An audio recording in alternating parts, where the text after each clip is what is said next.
Originally called Lake Station, this city thought that it would be a good idea to rebrand itself as East Gary. Then a few decades later, they decided, never mind. And then they switched back to being Lake Station. See, you can't have this both ways. This city has an identity crisis worse than an insecure public figure running 5 burner accounts. What up, insecure public figures? Today we're diving deep into the town that tried to ride Gary's coattails, only to realize that maybe Gary wasn't the best role model. Make sure to stick around until the end, where I'll give this place a Chris Livability Score.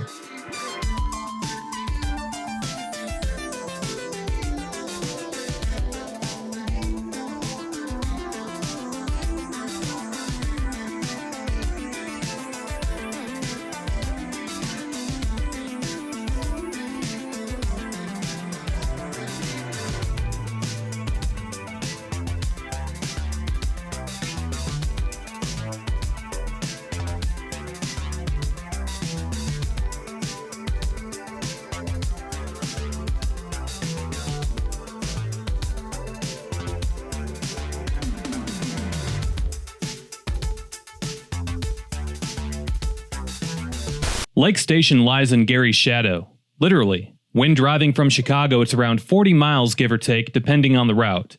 You can take the tolled way and save some time, or you can take the freeway and sit in traffic. Either way, it'll take you over an hour. Good luck with that. Good luck with that. Really quick, don't forget to hit that like and subscribe button because, unlike Lake Station, my channel actually wants to grow. Thanks. Lake Station has a weird layout. Lots of small ranch homes, railroads, highways that cut through in weird ways, and pockets that almost look rural despite being next to heavy industry and being in a county with 500,000 people. As I was saying earlier, this place originally was called Lake Station. Then it was called East Gary, only for the name to go back to being Lake Station. Why did that happen exactly? Let's find out. Lake Station was founded back in 1851 as a stop along the Michigan Central Railroad. In fact, it was the first train station in all of Lake County. And get this, it was founded more than 50 years before its larger neighbor. So take that, Gary. The Michigan Central Railroad then built a park, some shops, and a year later a town was platted surrounding the depot, and in 1852, Lake Station was officially incorporated as a city. Small town, big railroad energy. Legend has it that Abraham Lincoln was a frequent visitor on his travels and stayed at a hotel here. That's right, before Honest Abe was busy saving the Union, he was busy collecting Hilton points in Lake Station. At first, Lake Station was a bedroom community for railroad workers.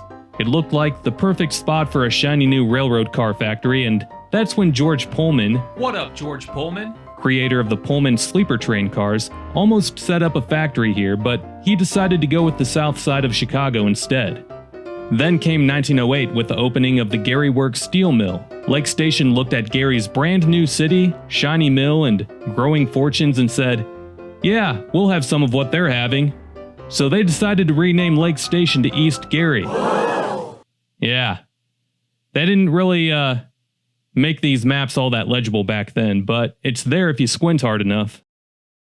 The first county seat of Lake County was a place called Liverpool, which over the years has been annexed by both Lake Station and Hobart, meaning Liverpool doesn't exist anymore. Turns out, being first isn't always the flex that you think it is.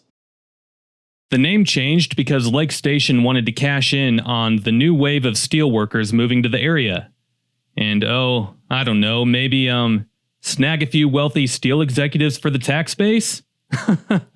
You know, I mean, why not? Basically, East Gary became a suburb of Gary before suburb was even a word. By the way, they say that Levittown, New York was the first suburb in 1946. I beg to differ.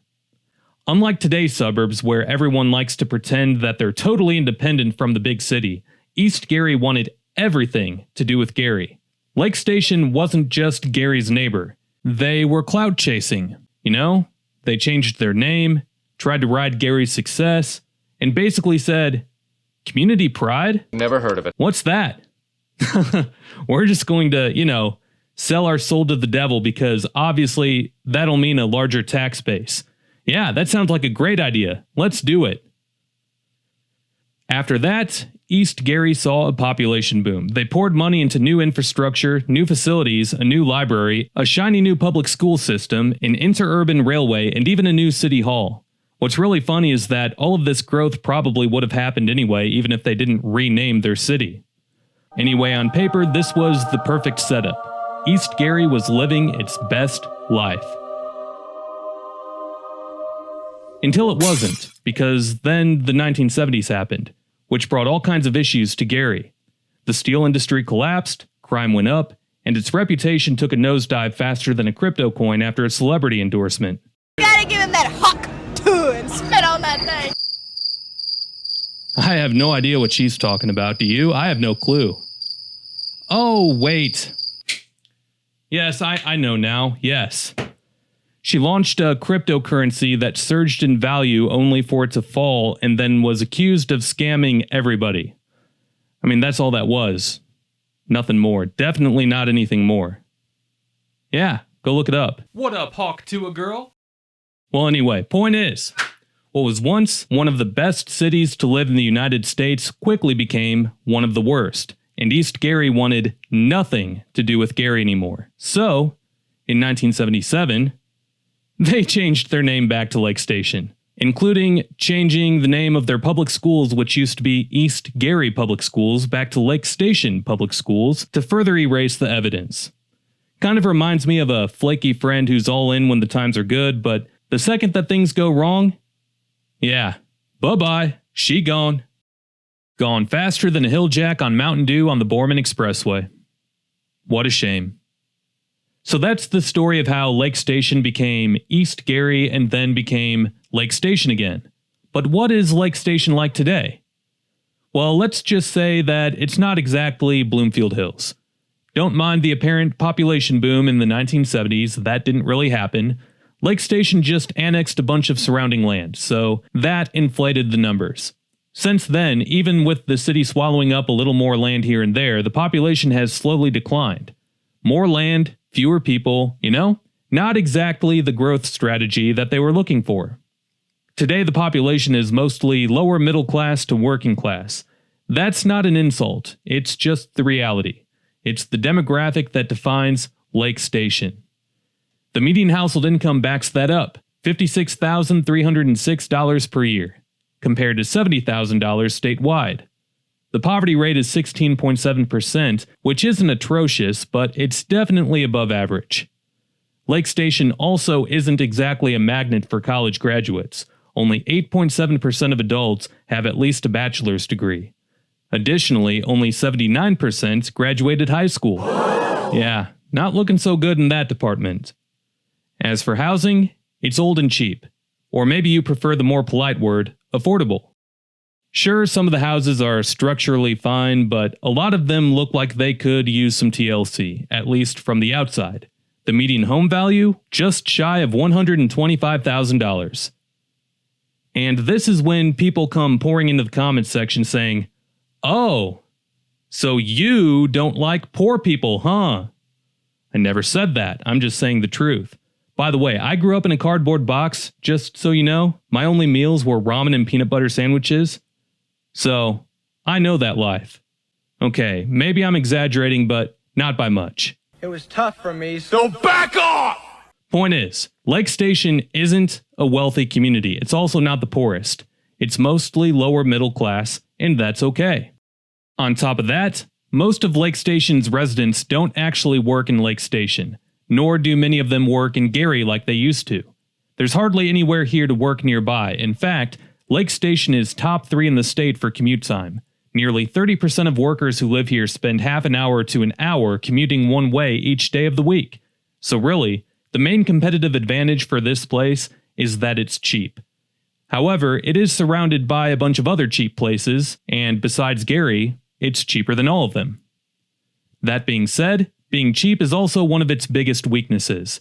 A lower income tax base means lower tax revenue for the community, which means less money for infrastructure, less money for schools, less money for pretty much everything. That's why you'll almost always see that the wealthier suburbs have the better roads with fewer potholes, the better police and fire response times and better schools, better everything.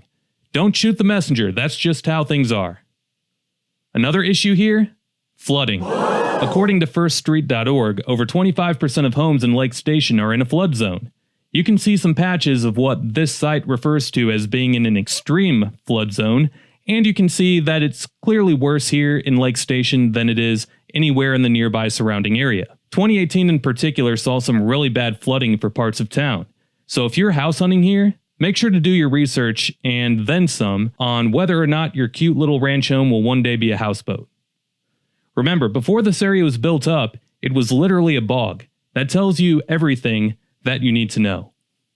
By the way, you can always go follow me on my other social media accounts if you want, and if you really want to support the channel, you can become a member by joining Team Invader. I like you. Do you like me? The links are down below. And when you become a member, all of the funds go towards future travels so that I can continue to make videos on more places.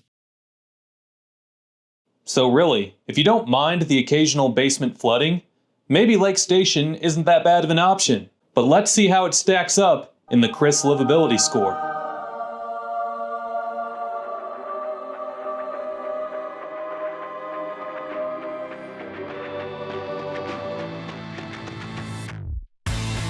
Education. This isn't really one of Lake Station's strengths. On the SATs, only 5% of students score proficiently in math, only 22% score proficiently in reading, and only 6% score proficiently in science. If living somewhere with a good school district is important to you because you're raising a family, there are plenty of other places nearby with better schools. Look elsewhere. Education gets a 4 out of 20. Crime. Both the violent and property crime rates are just slightly above the national average, which means that it's an overall safe community. Crime gets a 14 out of 20.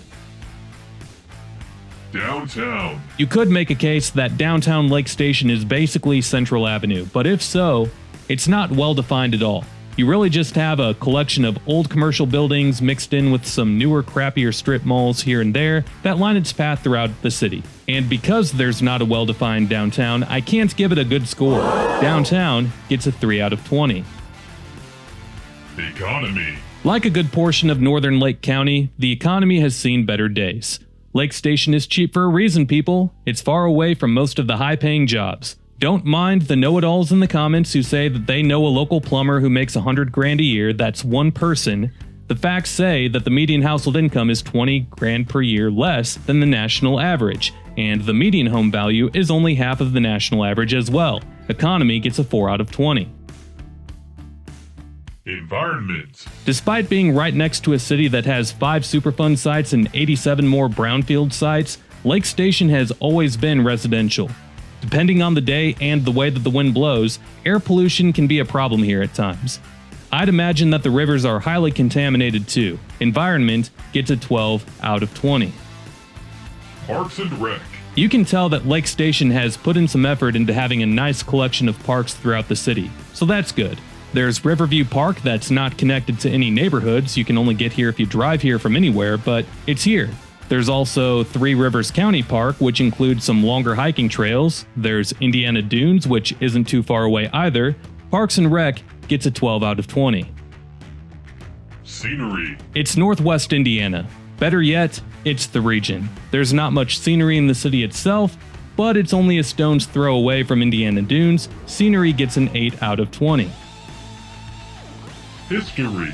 Even though it's one of the oldest cities in Lake County, and it was the first train station in all of Lake County, the impressive parts of its history kind of stops there. Since the city never landed the Pullman factory, it's almost like they just kind of gave up. You know?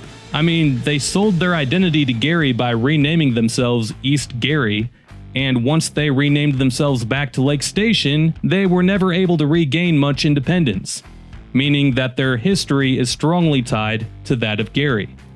The story of Lake County can't be told without mentioning Lake Station, however, so it gets an 11 out of 20. Amenities. You have to drive pretty far for a good selection of amenities around here. Depending on where you are, the giant shopping area in Merrillville could be anywhere from a 20 to 30 minute drive depending on the traffic. That being said, most people here probably just go to the big box district of Southwest Portage, which offers less than Merrillville, but it has anything that most people would need. Regardless, within the town itself, there's not much offered here. Amenities gets a 6 out of 20. Cost of living. This is the best thing about Lake Station by far and away. No further comment needed. 20 out of 20. All in all, the Chris Livability Score for Lake Station, Indiana is 94 out of 200, placing it just above other places in Indiana such as Marion and Vermilion County.